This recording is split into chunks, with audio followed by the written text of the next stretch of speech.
육소봉전기, 고룡 원저, 제44장.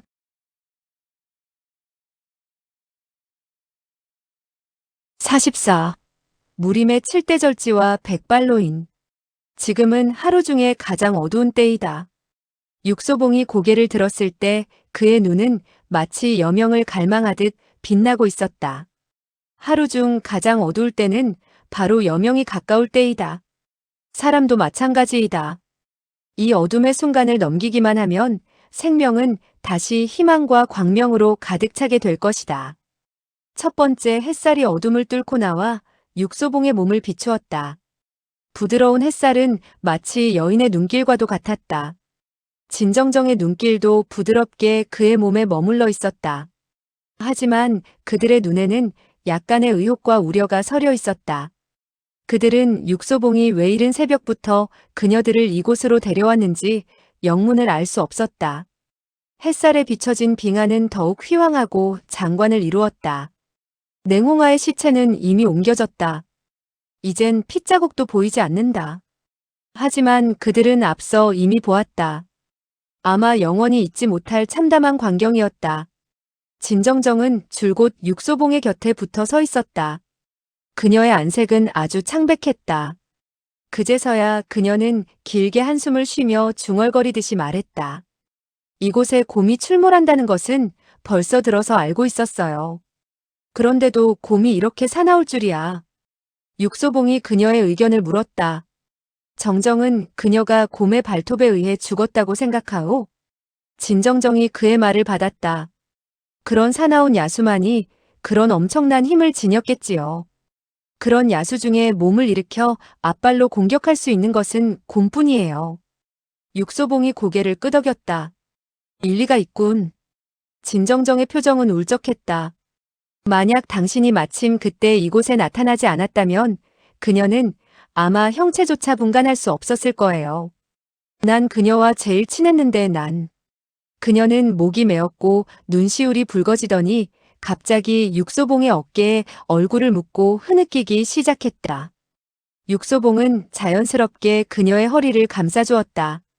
한 남자와 한 여자 사이에 모종의 특별한 관계가 이루어졌다면 그건 햇살에 비춰진 먼지처럼 다른 사람의 눈을 속이지 못할 것이다. 초초는 그들을 노려보며 갑자기 냉소를 흘렸다. 난 두 사람의 연극을 보기 위해 이곳에 온 것이 아니에요. 가겠어요. 그녀는 말을 내뱉기가 무섭게 몸을 돌려 걸어갔다. 그녀가 멀리 걸어간 후에야 육소봉은 담담하게 입을 열었다. 그럼 뭘 보러 왔소? 혹시 그 나찰패가 보고 싶지 않소? 이 말은 마치 올가미처럼 단번에 초초의 발목을 붙잡았다. 나찰패. 당신은 이미 나찰패를 찾아냈나요? 어디에 있죠? 육소봉이 말했다. 바로 이곳에 있소. 이곳이 바로 냉홍아의 시체를 발견한 곳이다. 그리고 또한 냉홍아가 두 손으로 무엇인가 파내려 했던 곳이다. 얼음의 두께는 좋기 10장은 될 것이다. 강철처럼 단단해 손이 아니라 설령 곡괭이와 다른 도구를 사용한다 하더라도 절대로 뚫지 못할 것이다. 초초는 믿어지지 않는 듯 다시 물었다. 바로 이 빙하 밑에 있단 말인가요? 육소봉은 자신만만하게 대답했다. 바로 이 둘레 일장 안에 있어. 초초는 그의 말을 믿으려 하지 않았다. 당신은 투시안을 가졌나요? 빙하 밑까지 볼 수 있단 말인가요? 이곳은 비록 강변과 가깝지만 얼음의 색깔로 보아 다른 곳보다 수심이 더 깊은 것 같았다.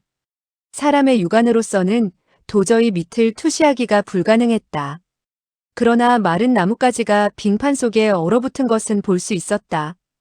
아마 강이 얼어붙을 무렵 육지에 있던 큰 나무가 쓰러져 얼어붙은 것 같았다.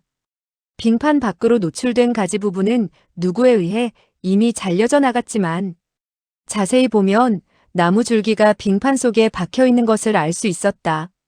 육소봉이 말했다. 난 비록 빙판 깊숙한 곳까지는 볼 수 없지만 무엇이 있는지는 느낄 수가 있어. 초초는 냉소했다. 허풍 떨지 마세요. 설령 나찰패가 그 밑에 있다 하더라도 당신이 무슨 수로 파내겠어요? 육소봉은 빙긋이 웃었다. 난 어려서부터 들어온 말이 있어. 초초가 냉랭하게 말했다. 당신이 별별 소리를 다 들었다 하더라도 역시 이 얼음을 깨고 안에 있는 물건을 꺼내지 못할 거예요. 육소봉은 그녀의 말을 못 들은 척하고 다음 말을 이었다. 정신일도 하사불성이란 말이 있소.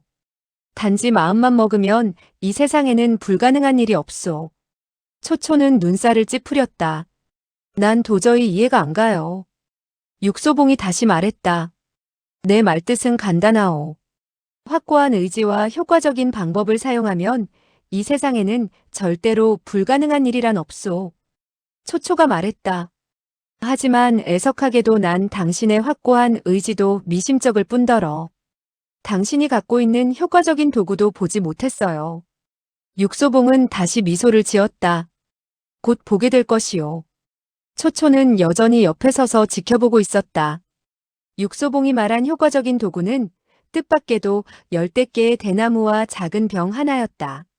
초초의 입가에 비웃음이 떠올랐다. 당신이 말한 효과적인 도구가 겨우 이건가요? 육소봉은 그녀의 말을 무시했다. 그의 표정은 갑자기 엄숙하게 변했다. 그는 조심스럽게 병마개를 열어 그 속에 있는 액체를 한 방울 떨어뜨렸다. 다망색의 액체는 즉시 빙하 표면에 떨어졌고 찌지직 하는 소리를 내며 푸른 연기를 피어올렸다. 강철처럼 단단하고 두꺼운 얼음장에 즉시 작은 구멍이 하나 뚫렸다. 푸른 연기가 채 사라지기도 전에 그는 대나무 하나를 그곳에 꽂았다. 그는 한 손에 병을 쥐고 한 손에 대나무를 쥔 채 이러한 행동을 반복하여 둘레에 1장이나 되는 원을 그렸다. 그러자 10대 개의 대나무는 원을 그리며 빙하 위에 차례로 꽂혔다. 대나무 속에는 심지가 달려 있었다.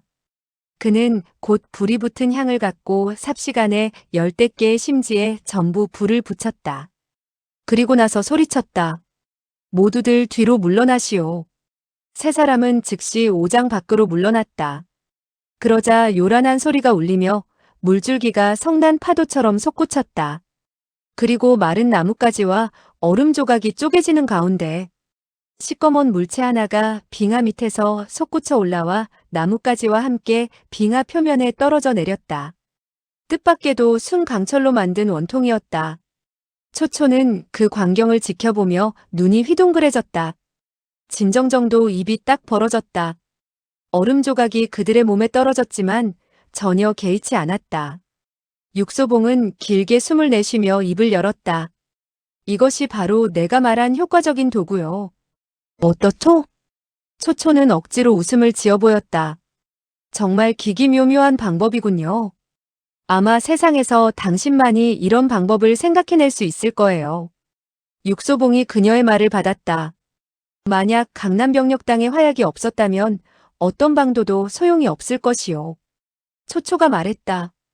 강남병력당의 화약을 어디서 구했지요? 육소봉의 대답은 간단했다. 훔쳐온 것이요. 초초가 물었다. 어디서 훔쳐왔죠? 육소봉의 대답은 역시 간단했다. 항아리 속에서 훔쳐왔소. 초초의 질문은 계속 이어졌다. 누구의 항아리죠? 육소봉의 대답은 역시 짧았다. 이하의 항아리. 냉홍아의 시체를 발견하고 그는 나찰패가 이곳에 숨겨져 있을 것이라고 의심했다. 하지만 확신은 없었다. 육소봉은 다시 말했다. 내가 이하의 항아리 속에서 이러한 물건을 찾아낸 후 비로소 내 추측이 맞았다는 것을 알게 됐소. 왜냐하면 이하는 무슨 일을 하든 나중까지 생각할 만큼 계획이 치밀했소.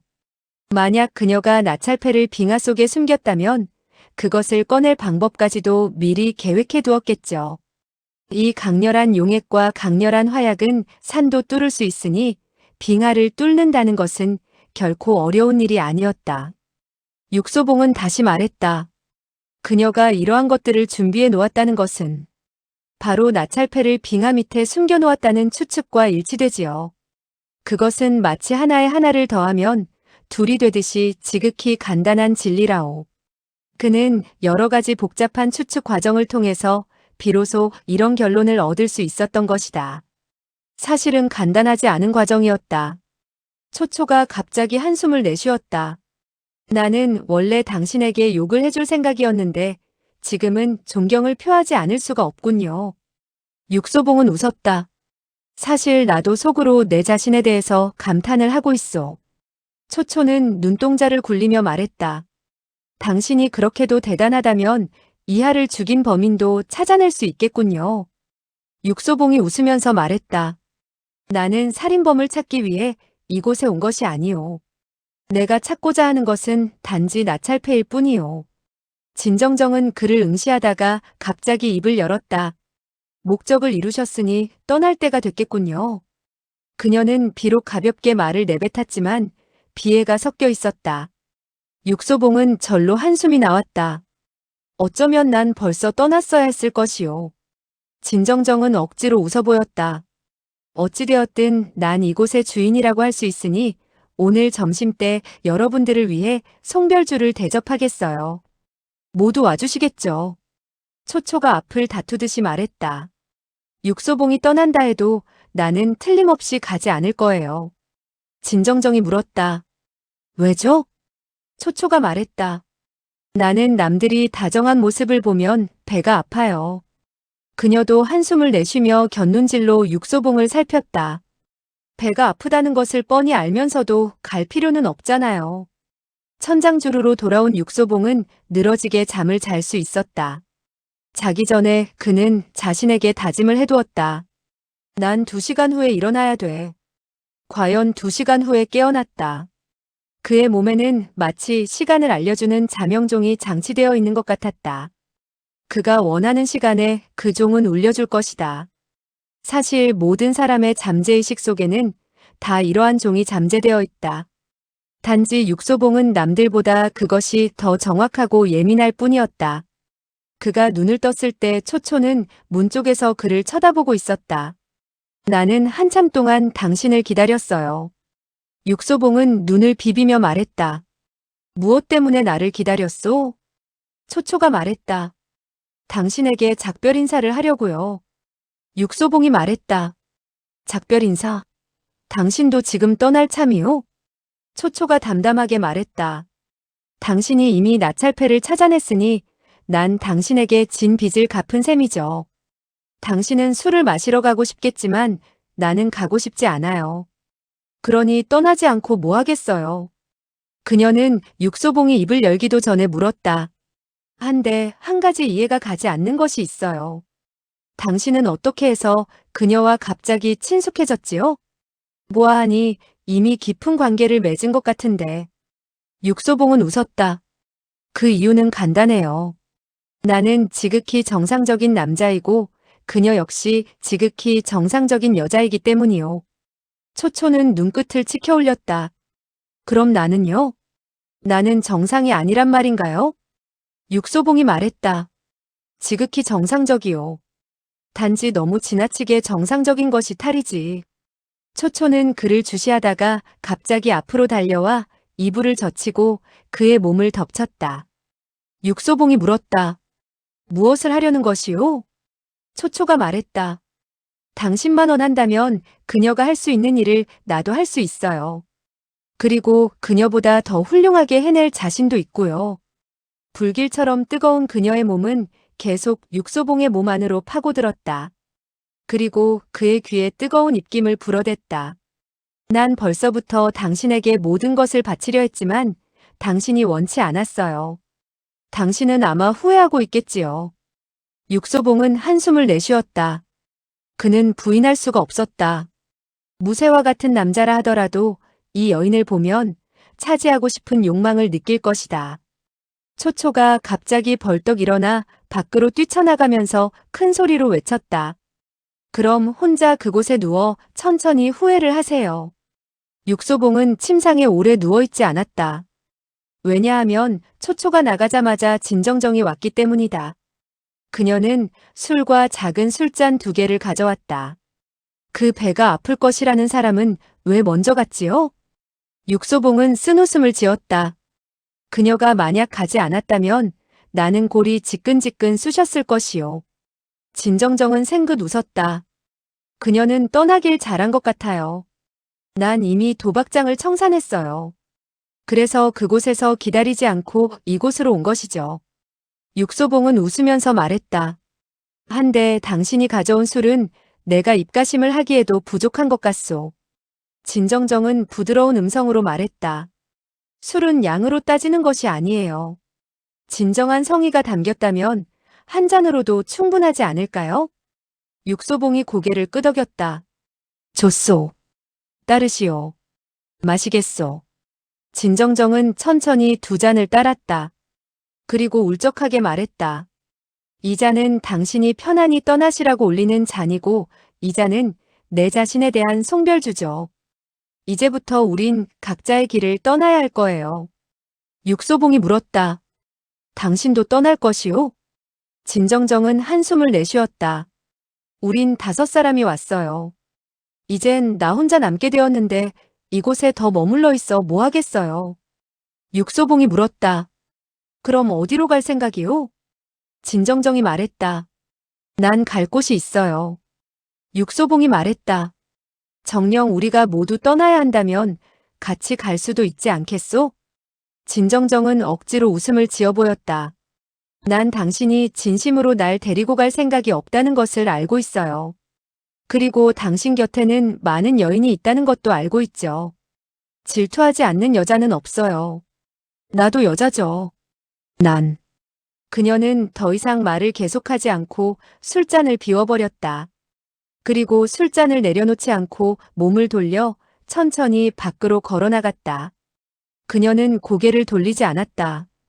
마치 고개를 돌리면 영원히 떠날 수 없는 것처럼. 육소봉은 그녀를 붙잡지 않았다.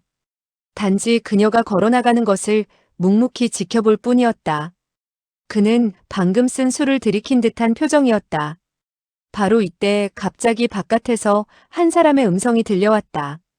축하하네. 드디어 성공했군. 늑수그레한 음성이었다. 나타난 사람은 두말할 나위도 없이 세한 사무였다. 육소봉은 그들의 얼굴을 보기도 전에 먼저 그들의 손을 보았다. 내놓게. 고송은 안으로 들어서기도 전에 손부터 내밀었다. 물건을 내주면 아무 때 떠나도 좋네. 우리의 은원은 이것으로 말끔히 청산됐네. 육소봉은 입을 열지 않았다. 움직이지도 않았다. 단지 그들을 쳐다보며 해벌쭉 웃고 있을 뿐이었다. 고송은 표정이 심각하게 변했다. 내 말이 들리지 않는가? 육소봉이 말했다. 들었소. 고송이 말했다. 나찰패는? 육소봉의 대답은 간단했다. 없소. 고송은 안색이 싸늘하게 변했다. 방금 뭐라고 했지? 육소봉은 여전히 웃고 있었다. 당신이 한 말을 나는 똑똑히 들었는데 왜 내가 한 말을 당신은 똑똑히 듣지 않았단 말이오. 고송이 다시 물었다. 나찰패를 갖고 있지 않단 말인가? 육소봉이 그의 말을 받았다. 원래는 갖고 있었지요. 고송이 다시 물었다. 그럼 지금은? 육소봉은 퉁명스럽게 말했다. 지금은 이미 다른 사람이 훔쳐갔소. 고송이 다그쳤다. 누가 훔쳐갔단 말인가? 육소봉의 대답은 걸작이었다. 조금 전에 내 몸을 누르며 몸부림쳤던 그 사람이요. 고송이 다시 물었다. 바로 자네가 데리고 있던 그 여인이란 말이지? 육소봉은 웃으면서 말했다. 물론 여인이죠. 남자가 내 몸을 누르고 몸부림쳤다면 난 벌써 까무라쳤을 것이요. 고송은 버럭 화를 냈다. 자네는 그녀가 나찰패를 훔쳐간 것을 뻔히 알면서도 그냥 보내줬단 말인가? 육소봉의 대답은 더욱 걸작이었다. 당연히 그냥 보내야지요. 고송은 눈꼬리를 치켜 올렸다. 왜지? 육소봉은 유유히 말했다. 그녀가 훔쳐간 그 나찰패는 가짜기 때문이요. 차가운 바람, 잿빛 하늘, 눈으로 뒤덮인 길, 고독한 여인이 홀로 왜소한 나귀를 타고 길을 가고 있었다. 어디선가 피리 소리가 아련히 들려왔고 대지는 말이 없었다. 그녀는 이 광활한 대지에 혼자 버려진 느낌이었다. 고독한 인생, 기나긴 여로 정처 없이 떠도는 이 발길, 종착역은 어디인고. 그녀는 나귀를 매우 느리게 몰았다. 종착역도 모르는데 굳이 길을 재촉할 필요는 없지 않은가? 갑자기 샛길에서 마차 한 대가 달려왔다. 말을 몰고 있는 사나이는 가죽 모자를 눌렀었고 손에는 긴 채찍을 들고 있었다. 그녀 앞으로 달려와서 그는 미소를 지어 보였다. 사나이가 그녀에게 물었다. 낭자 춥지 않소? 진정정이 말했다. 추워요. 마차를 몰던 사나이가 다시 말했다. 마차 안으로 들어오면 춥지 않을 것이요. 나도 알고 있어요. 마차를 몰고 있는 사나이가 다시 말했다. 그럼 지금 마차 안으로 들어오지 않겠소? 진정정은 잠시 생각하더니 천천히 나귀에서 내렸다. 마차도 멈췄다. 진정정은 굳이 사양할 이유가 없었다. 마차를 몰던 사나이는 그녀가 마차에 오르는 것을 확인하고는 채찍을 휘둘렀다. 채찍은 정확히 나귀의 엉덩이에 떨어졌다. 아픔을 느낀 나귀는 쏜살같이 앞으로 달려가 눈 깜짝할 사이에 사라졌다. 사나이의 입가에 다시 미소가 지나갔다. 그리고 나서 노래를 흥얼거렸다. 송하으고랍의 낭자는 예쁘고 귀여워라. 그녀가 100만 양을 갖고 나를 찾아온다네. 나는 그녀의 허리를 껴안았지. 그것은 돈 때문이 아니라 그녀가 너무 귀여워서야. 노랫소리가 들리는 가운데 마차는 눈 위에 바퀴 자국을 남기며 마치 노랫소리에 박자를 맞추듯 앞으로 달려갔다. 그리고 곧 멀리 사라졌다. 흑오랍은 송하흑오랍과는 달랐다. 송하흑오랍은 바로 송화강이었다. 송화강은 큰 강이었다. 흑오랍은 이곳에 위치한 큰 고을이었다. 물론 중원에 위치한 큰 성시에 비하면 초라하지만 이곳에서는 규모 있는 고을이었다. 1시간 후 마차는 흑오랍에 당도했다. 큰 길 2개를 지나 작은 골목으로 꺾어들자 어느 작은 집 앞에 멈춰 섰다. 마차를 몰던 사나이는 고개를 돌려 웃으면서 말했다. 나의 집이요. 낭자 안으로 들어가 잠시 앉았다 가겠소? 잠시 후 마차 안에서 진정정의 음성이 들려왔다. 이왕 왔으니 잠시 앉았다 가도 괜찮겠지요. 그녀가 마차에서 내리자마자 낡은 문이 열리며 집 안에서 멍청하게 생긴 어린애가 모습을 드러내 그녀를 쳐다보며 희죽희죽 웃고 있었다. 진정정의 얼굴에서는 아무런 표정도 읽을 수가 없었다. 그녀는 몸에 묻은 먼지를 툭툭 털더니 천천히 안으로 들어갔다. 집안에 누추하고 작은 거실이 있었다. 거실 한가운데는 손에 금은 보화를 잔뜩 안은 제신이 모셔져 있었다. 거실 뒤쪽에는 색이 바랜 휘장이 아무렇게나 드리워져 있었고 그 휘장에는 주먹만한 글씨로 기쁠 희자가 수놓아져 있었다. 누가 이곳에 들어온다 하더라도 이 집 주인이 틀림없이 부자가 되기를 꿈에도 갈망하는 가난뱅이라는 것을 알 수가 있었다. 가난뱅이 사내와 더럽고 멍청하게 생긴 어린애도 눈길을 끌었지만 거실에 놓여있는 서너 개의 걸상도 너무 낡아 있었다. 진정정은 원래 깨끗하고 고와한 것을 좋아하기 때문에 이런 곳에 잠시도 머물지 말아야 했다. 한데 뜻밖에도 그녀는 떠날 생각이 없었다.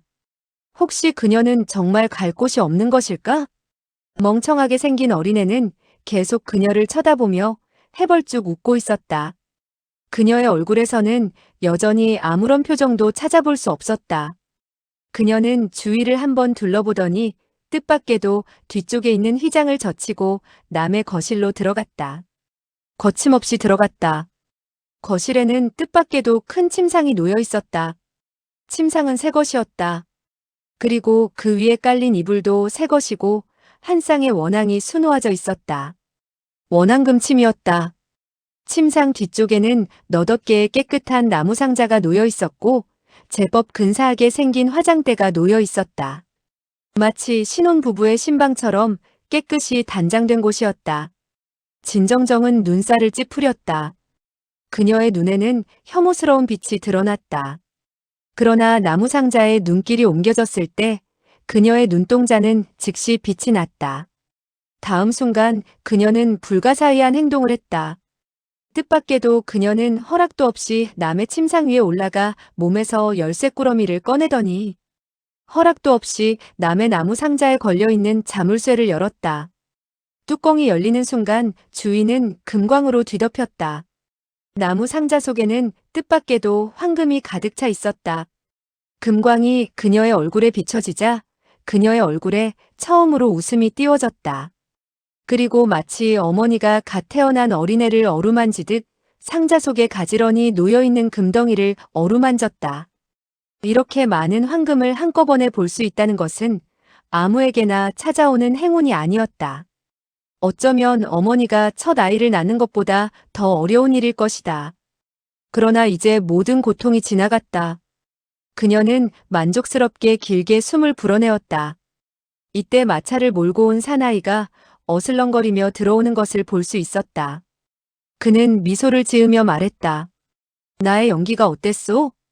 진정정은 웃으며 대답했다. 좋았어요. 아주 좋았어요. 역시 당신은 천하제일의 신동다워요.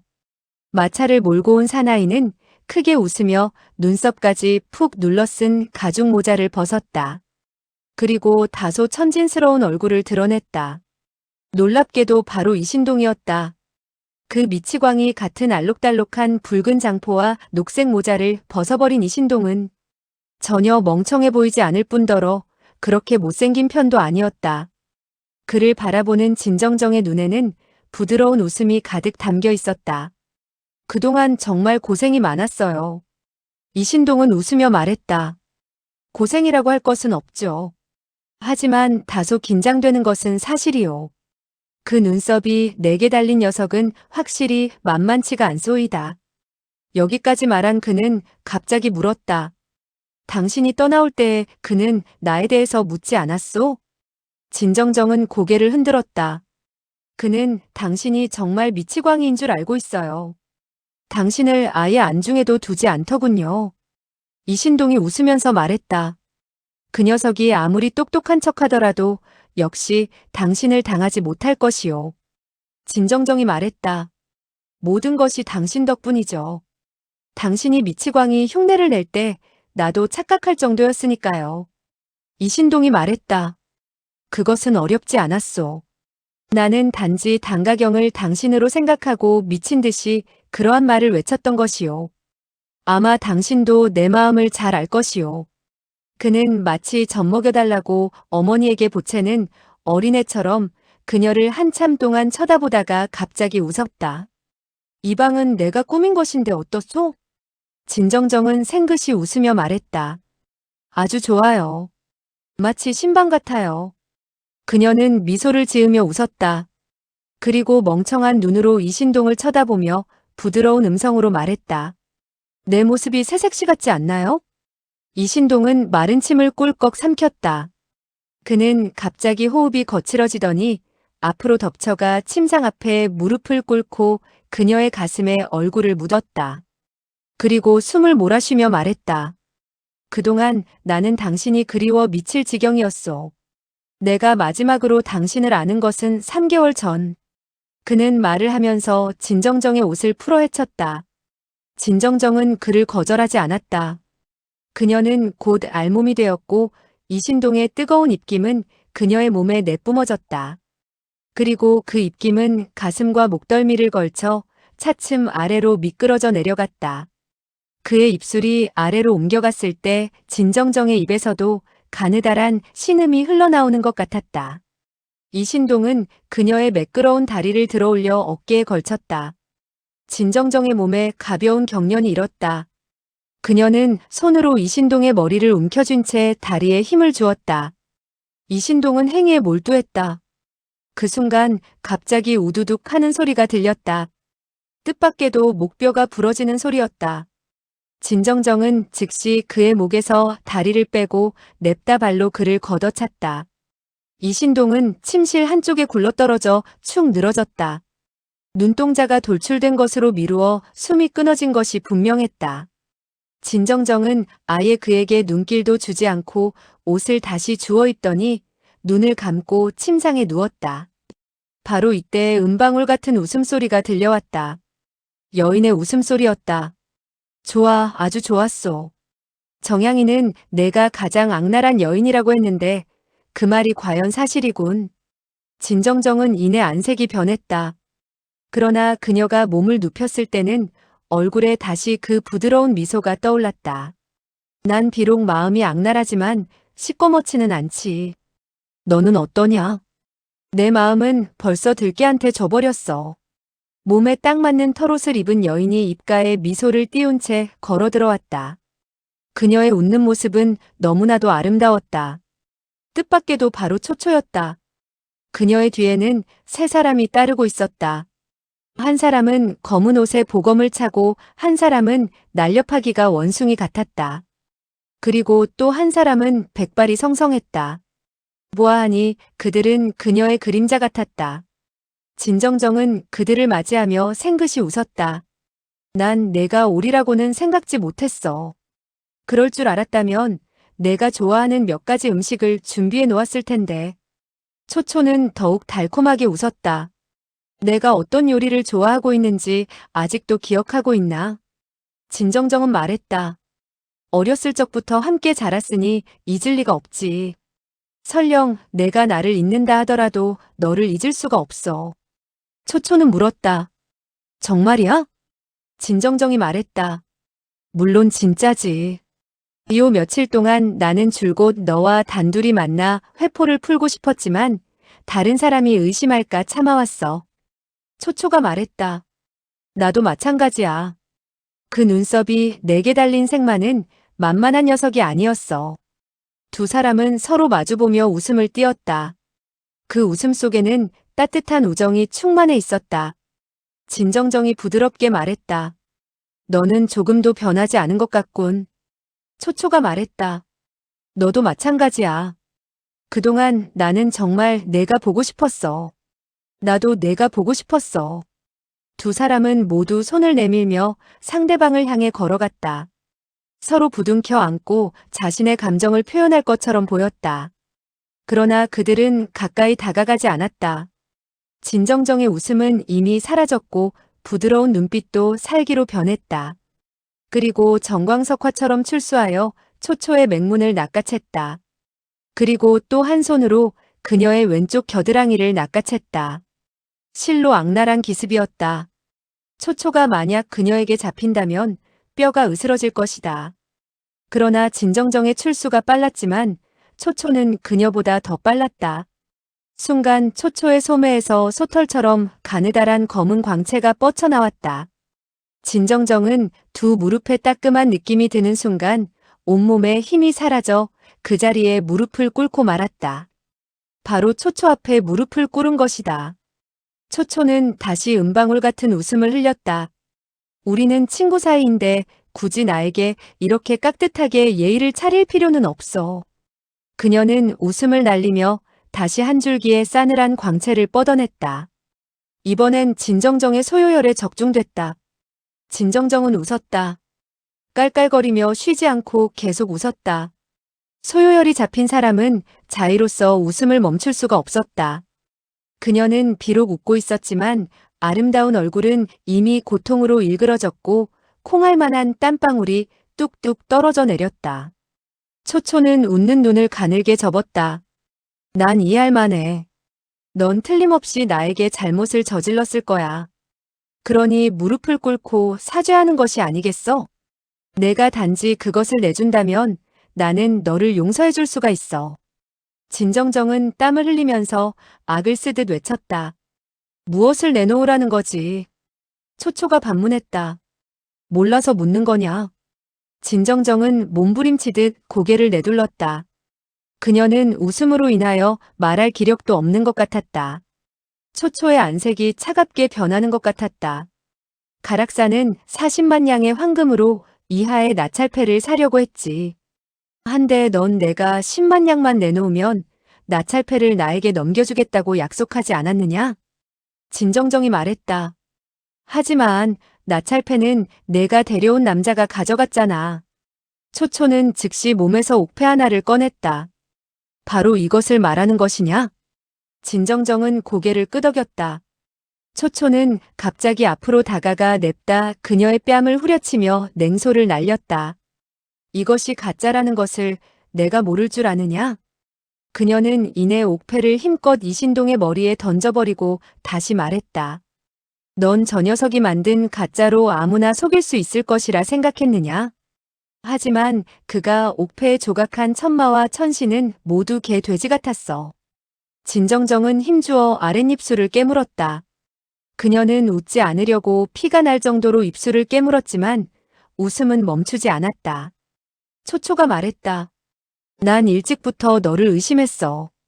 나찰패가 최고의 보물이라는 것을 아는 내가 남에게 순순히 내주었겠느냐. 너는 워낙 악랄해서 사람을 잡아먹어도 아마 뼈도 내뱉지 않을 거야. 그래서 난 벌써부터 신노이를 시켜 너를 감식했지. 내가 설령 땅속으로 숨어든다 하더라도 그는 너를 찾아낼 수 있었을 거야. 진정정이 말했다. 너는 내가 진짜 나찰패를 가져갔다고 생각하느냐? 초초가 말했다. 이하가 그 나찰패를 빙하 속에 감추기 전에 너는 아마 바꿔치기 했을 거야. 비록 우리는 원래 그들의 원래 계획이란 무엇인가?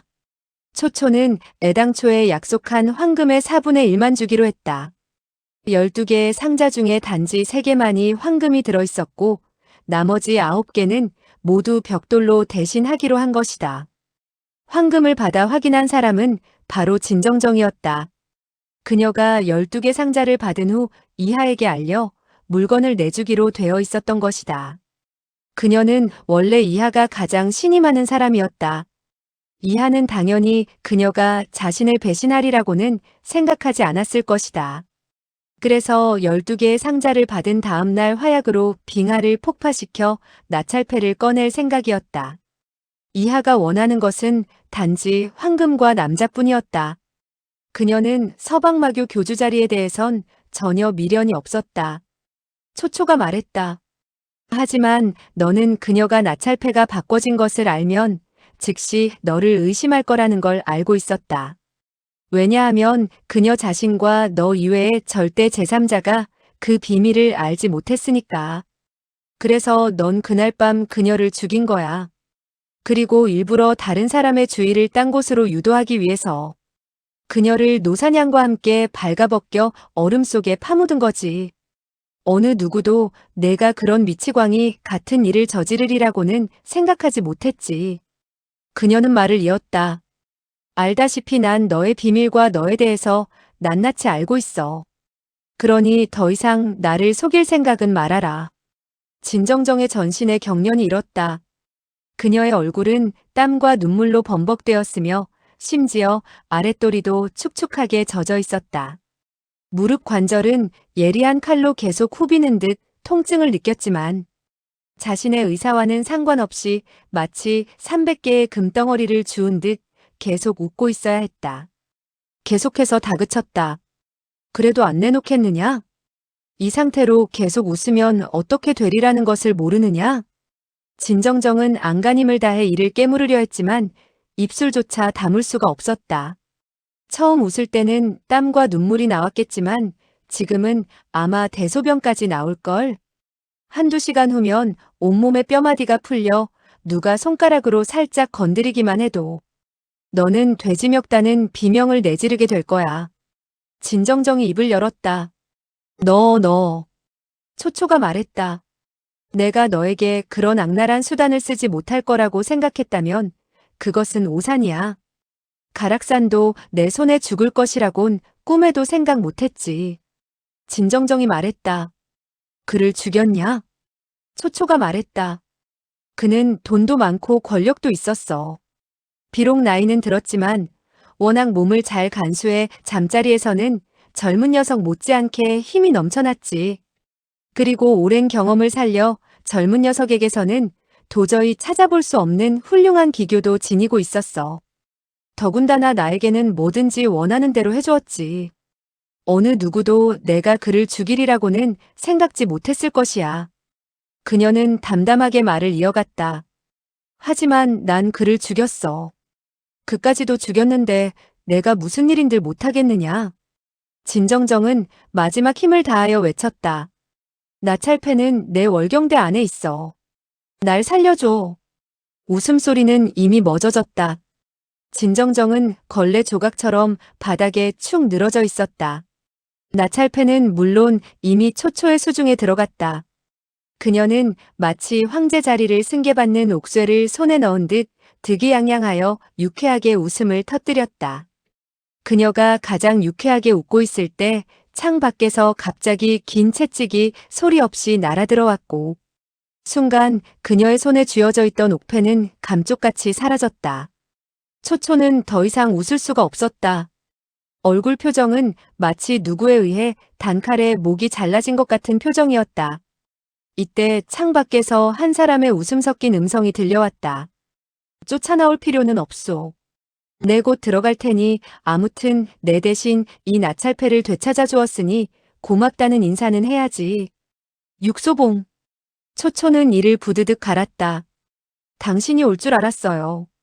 한데 왜 들어오지 않은 것이죠? 그녀의 말이 끝나자마자 육소봉은 이미 미소를 지으며 그녀의 앞에 서 있었다. 그의 한 손에는 채찍이 쥐어져 있었고 다른 한 손에는 옥패가 쥐어져 있었다. 육소봉을 보자 그녀도 뜻밖의 미소를 지었다. 당신이 이토록 훌륭한 채찍 솜씨를 지니고 있으리라고는 생각지 못했는데 정말 뜻밖이군요. 육소봉은 미소를 지으며 말했다. 난 훔쳐온 것이지. 초초가 말했다. 훔쳐오다니요? 어떻게 훔쳐왔지요? 육소봉이 말했다. 이 채찍은 바깥에 세워져 있는 마차에서 훔쳐온 것이고 이 채찍 수법도 역시 무용신편에게서 훔쳐온 거지.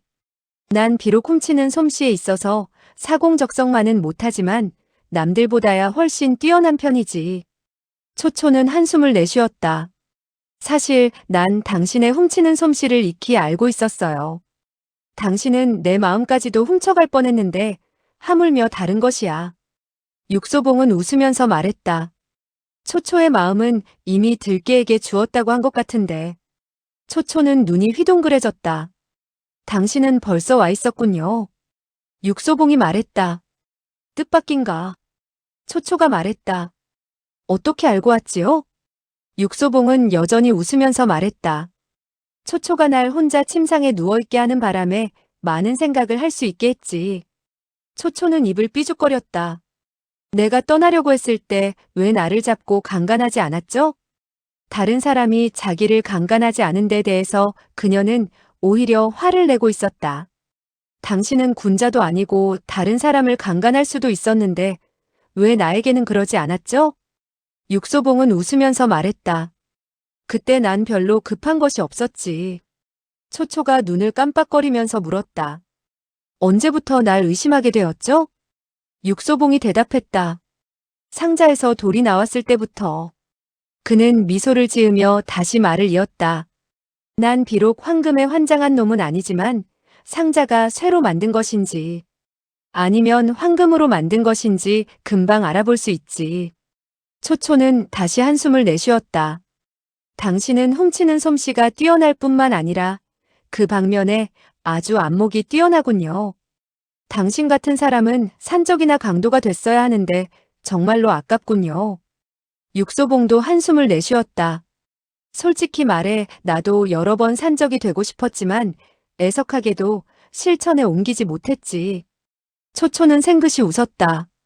만약 당신이 정말 산적이 된다면 난 기꺼이 산적 부인이 될 수 있어요. 육소봉은 웃으면서 말했다. 내가 만약 무슨 방의 방주가 된다면 틀림없이 초초를 내3당의 당주에 앉혔을 거야. 마치 초초의 친구인 정양이 같이. 초초는 눈이 휘둥그레졌다. 당신은 내가 그녀를 알고 있다는 것을 벌써부터 눈치챘나요? 육소봉이 말했다. 초초는 나팝소가 마치 자신의 고향인 듯 구석구석 잘 알고 있었지. 그때부터 난 의심을 하기 시작했어. 초초도 역시 그곳에서 자라났을 것이며 진정정과 정양이와도 오래전부터 아는 사이였을 거라고. 초초는 그를 똑바로 쳐다보며 말했다. 당신이 정령 정양이를 잘 안다면 그녀와도 관계를 맺었겠군요. 난 그녀를 잘 알고 있어요. 당신 같은 남자를 보면 그녀는 절대로 놓아주지 않을 거예요. 육소봉은 부인하지 않았다. 부인할 수도 없었다. 초초는 다시 입을 삐죽거렸다.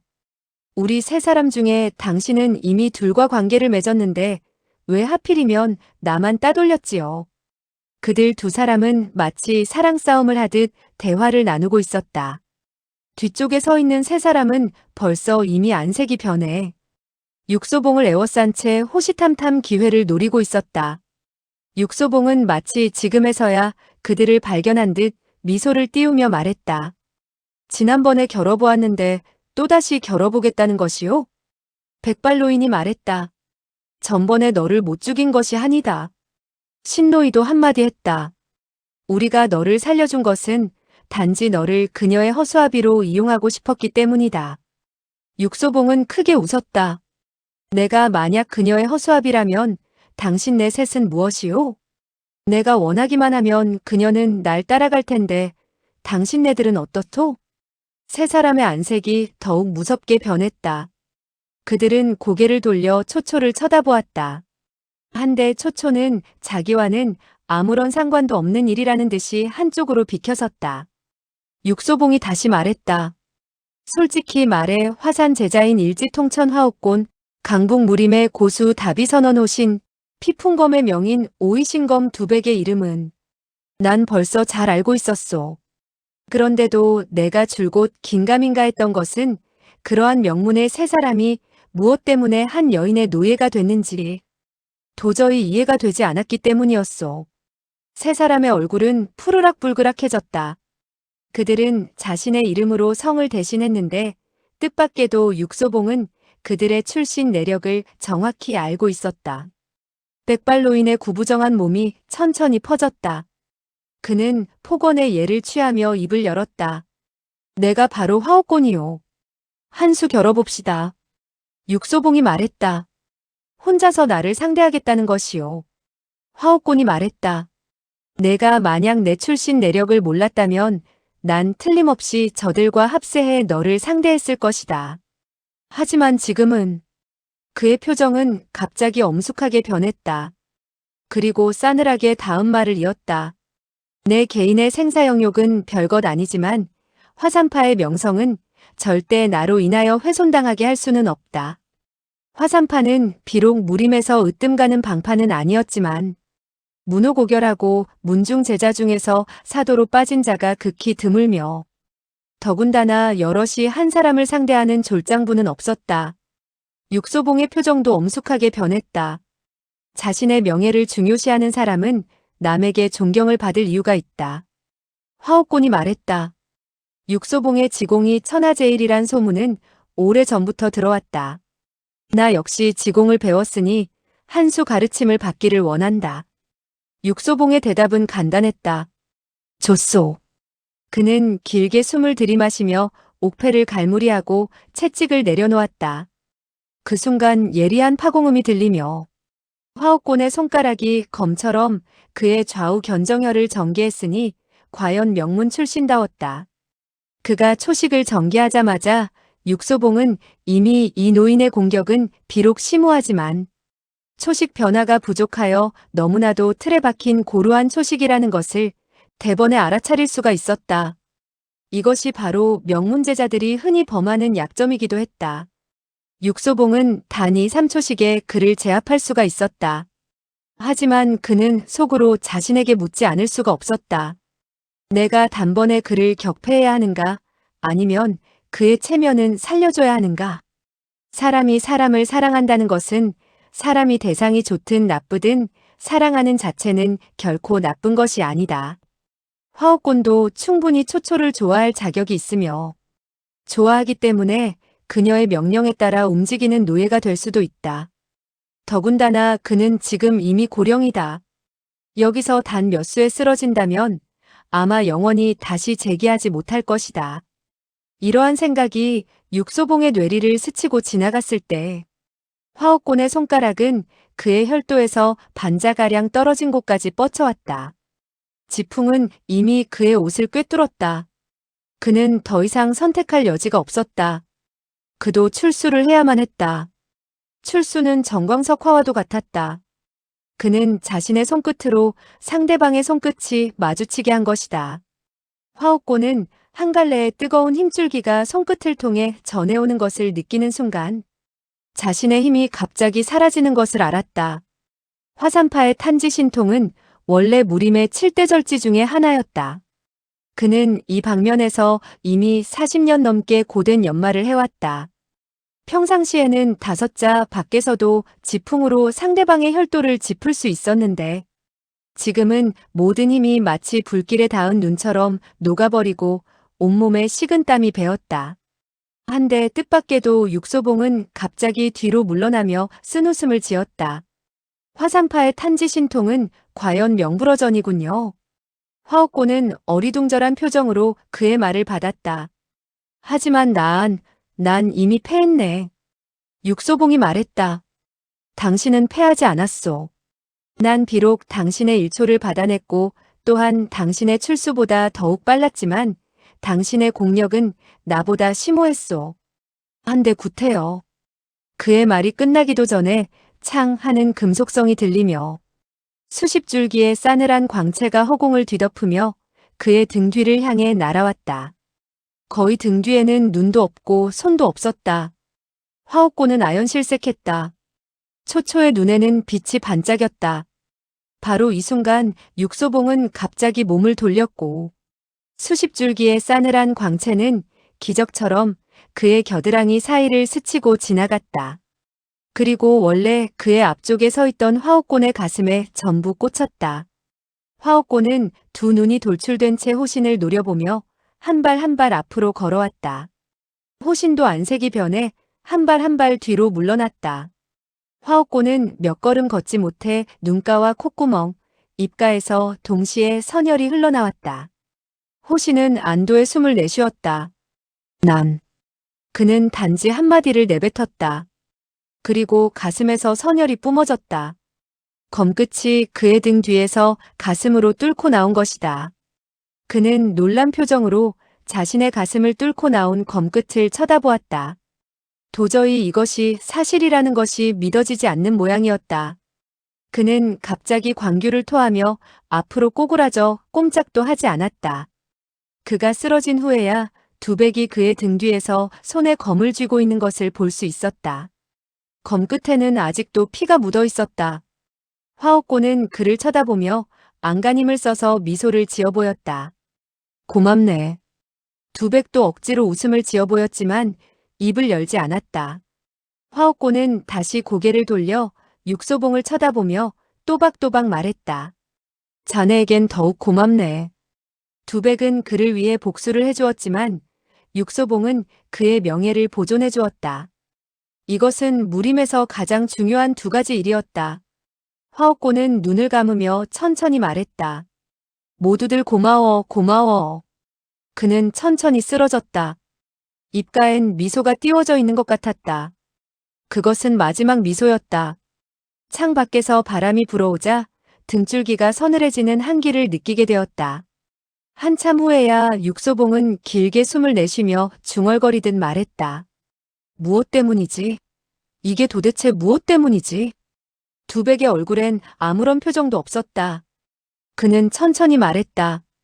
당신은 이게 무엇 때문인지 알고 있을 것이요. 나도 알고 있고. 욕망. 금전에 대한 욕망, 권력에 대한 욕망, 명예에 대한 욕망, 그리고 애욕에 대한 욕망. 인류의 모든 고통과 재앙은 바로 이 욕망으로 인해 비롯되는 것이 아닐까? 육소봉은 다시 장탄식을 하며 얼굴을 돌려 두백을 쳐다보았다. 당신은? 두백은 냉랭하게 말했다. 나는 당신의 적수가 되지 못하오. 육소봉은 웃었다. 그의 웃음은 매우 처량했다. 그는 손을 흔들며 말했다. 그렇다면 당신은 가시오. 검끝에 묻어있는 피는 이미 말랐다. 두백은 천천히 검을 검집에 꽂았다. 그는 초초 앞으로 걸어가 입을 열었다. 우린 갑시다. 초초가 말했다. 가다니? 나더러 같이 가자는 것인가요? 두백은 고개를 끄덕였다. 그렇소. 나와 함께 갑시다. 초초가 갑자기 웃었다. 허리를 구부리며 눈물이 나올 정도로 크게 웃었다. 육소봉은 조금 전에 진정정이 웃는 것을 보았기 때문에 웃는 것이 때로는 통곡보다 더 고통스럽다는 것을 알고 있었다. 지금 초초의 웃음을 지켜보며 육소봉은 웃음이 때로는 예리한 칼보다 더 무섭다는 사실도 알게 되었다. 두백의 안색은 창백하게 변했다. 그리고 손이 떨리기 시작했다. 하지만 그는 마지막 희망을 포기하지 않았다. 그는 다시 물었다. 안 가겠소? 초초는 갑자기 웃음을 멈췄다. 그리고 냉랭한 시선으로 그를 쳐다보았다. 마치 상대방을 전혀 알지 못하는 것 같았다. 한참 후에야 그녀는 냉랭하게 말을 내뱉었다. 꺼져. 이 한마디는 무정한 채찍처럼 두백의 몸에 떨어져 그의 마음을 산산조각으로 찢어 놓았다. 그는 더 이상 아무 말도 하지 않고 고개를 돌려 걸어나갔다. 순간 초초가 몸을 날려 그의 등 뒤에 걸려있는 장검을 뽑아 그의 등을 향해 찔렀다. 두백은 피하지 않았다. 검은 그의 등을 관통해 가슴 앞으로 뻗쳐나왔다. 그러나 그는 쓰러지지 않았다. 오히려 몸을 돌려 초초를 냉랭하게 쳐다보았다. 초초도 안색이 변했지만 억지로 미소를 지어 보였다. 나는 당신이 나 없이 갈 수 없다는 것을 잘 알고 있어요. 그러니 당신은 내 손에 죽는 것이 편할 거예요. 두백의 입가에서 피가 흘러내렸다. 그는 천천히 고개를 끄덕였다. 그래, 그래. 두 번째 그래를 내뱉는 순간 그의 몸이 갑자기 앞으로 덮쳐와. 초초를 꼭 끌어안고는 죽어도 놓지 않았다. 그의 가슴 앞으로 나온 검은 다시 초초의 가슴을 파고들었다. 그의 가슴에서는 피가 흘러내렸고 초초의 가슴에서도 피가 흘러내렸다. 초초는 머리를 그의 어깨에 기댄 채 두 눈이 차츰 돌출돼 나왔다. 그리고 호흡도 갈수록 거칠어졌다. 그녀는 상대방의 몸이 이미 차갑게 변한 것을 느낄 수 있었다. 하지만 그의 손은 여전히 자신의 몸을 놓아주지 않았다. 이번에 그녀는 자신의 몸도 차가워지는 것을 느낄 수 있었다. 그녀의 눈동자는 더 이상 빛나지 않았다. 그 눈으로 갑자기 육소봉을 쳐다보며 입가에 웃음을 지었다. 왜 나를 강간하지 않았지요? 왜죠? 이것이 그녀가 말한 마지막 한마디였다.